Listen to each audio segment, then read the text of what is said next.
आपकी আদালতে কেরলের গভর্নর আরিফ মোহাম্মদ খানের ওপর অভিযোগ হলো যে ইনি মুসলমানদের দিগ্ভ্রান্ত করে দেন। এই অভিযোগ হলো কেরালার মুখ্যমন্ত্রীর। উনি বলছেন যে গভর্নর সাহেব আরএসএস এর অস্ত্রের মতো কাজ করছেন, টুলের মতো কাজ করছেন, আর প্রতিনিয়ত মুসলমানদের ভুল বুঝিয়ে যাচ্ছেন। আমার আর কি বলার আছে? আমি আমি আমি হলাম ধর্ম আর শাস্ত্রের একজন বিদ্যার্থী। বিদ্বান নই, বিদ্যার্থী। আমার জানার খুব ইচ্ছে। আমি অনেক সময় নিই, পড়াশোনা করি, আর আমি যা পড়ি সেটা চেষ্টা করি অন্য লোকেদের সাথে শেয়ার করার। যদি কোনো সমস্যা আসে তাহলে সেটার জন্য কোনো পরামর্শ দিতে পারি। আমাকে এসব কে বলছে? যারা ধর্ম আর শাস্ত্রকেই মানে না। তারা আমাকে বলছে যে আমি মিসলিড করি। আর ওদের সমস্যাটা কোথায়? ওরা কমিউনিস্ট। ওদের সমস্যাটা কি? 1990-এর ওদের প্রতিটা ইলেকশনের ম্যানিফেস্টোতে ইউনিফর্ম সিভিল কোডের ওরা সাপোর্টার ছিল। 1986-তে যখন আমি ইস্তফা দিয়েছিলাম সরকার থেকে এই বিষয়ের জন্য, তখন সব থেকে বেশি আমাকে সাপোর্ট করেছিল বিজেপির। তো সেই সময়ে দুজনই মেম্বার ছিল সংসদে। আমি সাপোর্টই পেলাম লেফট পার্টি থেকে।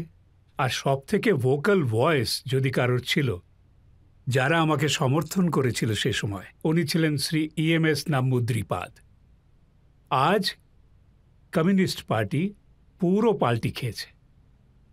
ওরা শুধু ইউসিসির বিরোধিতাই করছে না, ওরা 3 তালাকের আইন, যার ফলস্বরূপ 95%-এরও বেশি তালাকের হার কমে গেছে, সেটা সম্পর্কে 6 মাস আগে বলেছে যে এই আইনের কি প্রয়োজন ছিল। কেন করছে ওরা এটা? আসলে ওরা ধর্মের নামে তৈরি হওয়া একটা পার্টি। আমি কখনো পার্টির নাম বলি না। যারা দেশকে বিভাজিত করার দাবি করেছিল, তাদের অ্যাসেসমেন্ট এটাই হলো যে ওই পার্টি কমজোরি হয়ে যাচ্ছে। তো এখন এই কমজোরি হয়ে যাওয়া পার্টির যে ভোট ব্যাংক রয়েছে তাতে কবজা করা যাবে, সেই জন্য ওই পার্টি যে কথা বলতো সেটা এখন এরা বলছে। জনতার মধ্যে থেকে কেউ প্রশ্ন করবেন? তাহলে মাইকটা নিন। পাবজি গেম ইসলামে হারাম না হারাম নয়? আমি তো এটাই বলবো যে আপনি ওদের জিজ্ঞাসা করুন, যারা নিজেদের অথরিটি বলে। আমি তো আপনাদের মতোই একজন ছাত্র, একজন বিদ্যার্থী। আমি তো কখনোই কোনোদিন আমি জানি না যে পাবজি কিভাবে খেলে। আমি তো এর সম্বন্ধে কখনো জানিও নি, তাই কি করে বলবো? জাকির নায়েক সাহেব বলেন যে মুসলমানদের ভিডিও গেম খেলা উচিত নয়, কারণ ভিডিও গেম খেললে তার মধ্যে তো অনেক রকম ছবি দেখা যাবে, কম জামাকাপড় পরা মহিলাদের দেখা যাবে, তাতে মিউজিক থাকবে, আর ইসলামে তো মিউজিকও নাকি হারাম। আচ্ছা, আমি মেনে নিচ্ছি। হ্যাঁ, আমি ওদের কথা মেনে নিচ্ছি, মেনে নিলাম। ভিডিওর ওপরে ওদের যে ছবিটা দেখা যায় সেটা কি ন্যায্য? ওদের যে মাইক হাতে নিয়ে যে ওদের ভিডিওটা তৈরি হয়, আর আমার বিশ্বাস যে এর জন্য ইউটিউব হয়তো ওদের পেমেন্টও করে, কারণ ওদের ভিউয়ারশিপ প্রচুর। মানে ইউটিউব ওদের হয়তো টাকাও দেয় নিশ্চয়ই। তা ওই ভিডিওটা তৈরি করা আর তার থেকে টাকা ইনকাম করা ওদের জন্য কি হালাল? ভাই, এটা কোনো নতুন মামলা নয়। ভারতবর্ষে তো এই মানুষগুলো যখন এই জাহাজের মাধ্যমে যখন হাজিরা যাতায়াত শুরু করলো, তখন কি ফতোয়া ছিল হিন্দুস্তানের মুসলমানদের হজ যাত্রা করা বারণ? কারণ হজ যাত্রা করার জন্য ওদের দরকার ছিল, ওই সময় তো পাসপোর্ট ছিল না, পারমিট ছিল। তো পারমিটে তো ছবি লাগাতে হতো। তা পারমিটের জন্য ছবি তুলতে হতো, এটা তো ইসলামের বিরুদ্ধে। সেই সূত্রে আপনার তো হজেই যাওয়া উচিত না। ওরা অনবরত বলে যাচ্ছে। কিন্তু আমি কারণ নাম বলতে চাই না। আপনি টিভিতে আলাদা আলাদা ডিবেট দেখুন। টিভির অ্যাঙ্কাররা খুবই আকর্ষণীয় এবং সুন্দর মহিলা, আর এই মানুষগুলো যেটা হারাম বলে, ওরা তাদের সাথে আলোচনা করছে টিভির স্ক্রিনে বসে। সেটা কি ন্যায্য? সেটা কি হালাল?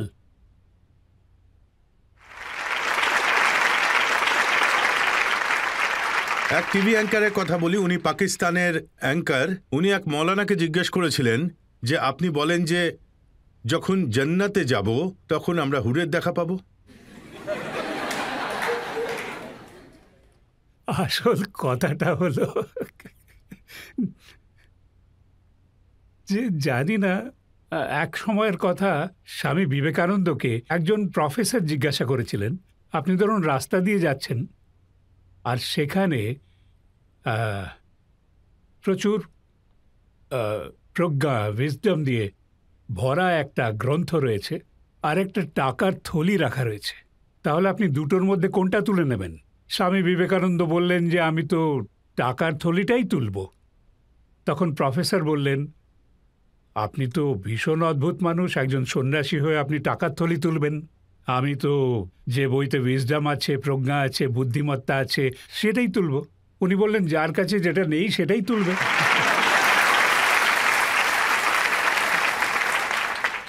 যার কাছে যে জিনিসটা নেই তার মধ্যে সেটাই তো আকর্ষণ থাকবে, আমি এইটুকুই কমেন্ট করতে পারি, এর বেশি আর কিছু বলবো না। কোনো জায়গায় কি এটা লেখা আছে যে জান্নাতে হুরেরা থাকবে, একজন মানুষের মধ্যে 10 জন মানুষের শক্তি চলে আসবে, আপনি অনেক হুরের সাক্ষাৎ পাবেন? আমি না, এইটুকু তো আমি বলতে পারি, আমার অধ্যবসায় অনুযায়ী হুরের কথা তো বলা আছে, কিন্তু তার মানে কি আমি জানি না। ওতে অনেক বড় তর্ক বিতর্ক শুরু হয়ে যাবে। কিন্তু সবই আছে, নদী থাকবে, ফলমূল থাকবে, এটা থাকবে, সেটা থাকবে, কিন্তু হুরের ওপরে এত জোর দেওয়া হচ্ছে কেন? তা অনেক কিছুই রয়েছে, কিন্তু অন্য আরেক জায়গায় কোরআনে বলা আছে, ওটা খুবই গুরুত্বপূর্ণ।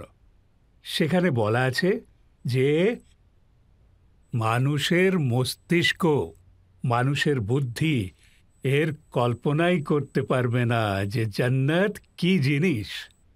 তাহলে এর অর্থ কি হলো? অর্থ হলো এই যে স্ক্রিপচার অর্থাৎ ধর্মশাস্ত্র এটা তো সব ধরনের মানুষের জন্য, যার বুদ্ধি কম বিকশিত হয়েছে তার জন্য, আর যার বুদ্ধি পরিপূর্ণভাবে বিকশিত তার জন্য। তা ওটা তো দেখতে গেলে সবাইকেই মেনে নিতে হয়। অতএব এই আকর্ষণ তো আকর্ষণ আসলে সম্পর্কে এমন ভাবে বলে যেন রোজ সেখানে ট্রেনে যাতায়াত করছে। আমিও তো এটাই বলতে চাইছিলাম। আসল রহস্যটা সেখানেই, যেটা স্বামী বিবেকানন্দ বলেছেন, যে আকর্ষণ সেই জিনিসের উপরেই থাকে যার কাছে যেটা থাকে না, তাই তারা তাতে আকর্ষিত হয়। প্রসঙ্গে আপনাকে বলে রাখি, পাকিস্তানের ওই যে মহিলা অ্যাঙ্কার ছিলেন, উনি মৌলানাকে জিজ্ঞেস করেছিলেন যে চলুন আপনি তো হুরের দেখা পাবেন, মহিলারা কি পাবে, আমি কি পাবো? উনি বলেছিলেন যে আপনি সেই হাজবেন্ডকেই পাবেন যিনি আপনার সাথে এই জন্মে আছেন। তাহলে ও যা বললো পরের কথাটাও বললেন। উনি বলেছিলেন আমার দরকার নেই। না, ও তো বললো, ও বললো যে যদি তাকেই পাই তাহলে জান্নাতে, ও যেটা বলেছিল আমি দেখেছি সেই ক্লিপটা। ঠিক। ও বললো তাহলে সেখানে গিয়ে লাভটা কি? ঠিক, যা ও বলেছিল। ইসলামে কি বেয়াজ হারাম, কোরআনে কি এর অনুমতি দেয়? ইন্টারেস্ট নেওয়া, অনেকে বলে সুদ নেওয়া। একদমই, মানে সুদের বিরুদ্ধে অনেক কঠিন শব্দ ব্যবহার করা হয়েছে, কিন্তু যেমন মিশরের মিস্টার শেখ মোহাম্মদ আব্দুহু ছিলেন, উনি একজন বিরাট বড় স্কলার ছিলেন। আমাদের ভারতবর্ষে স্যার সৈয়দ ছিলেন। আমরা যখন ওনাদের লেখা পড়ি তখন এটা জানতে পারি যে সুদের কথা, যেই ইন্টারেস্টের কথা, ওনাদের মত অনুযায়ী আমার কোনো অভিমত নেই, আমি সেটা বারবার বলছি। আমি তো একজন স্টুডেন্ট, আমি তো নিজের স্বার্থে সবার সব বই পড়ি আর তার থেকে জ্ঞান অর্জন করি। তা শেখ মোহাম্মদ আব্দুহুরও এই একই অভিমত, আর স্যার সৈয়দ আহমদ খানেরও একই অভিমত, যে ওই সুদ যেটা ভারতবর্ষেও চলতো আর যেটাকে গভর্নমেন্ট ব্যান করেছে, যাকে বলা হতো চক্রবর্তী নাকি চক্রবর্তী সুদ, এটা সেই সুদের কথা বলা হচ্ছে।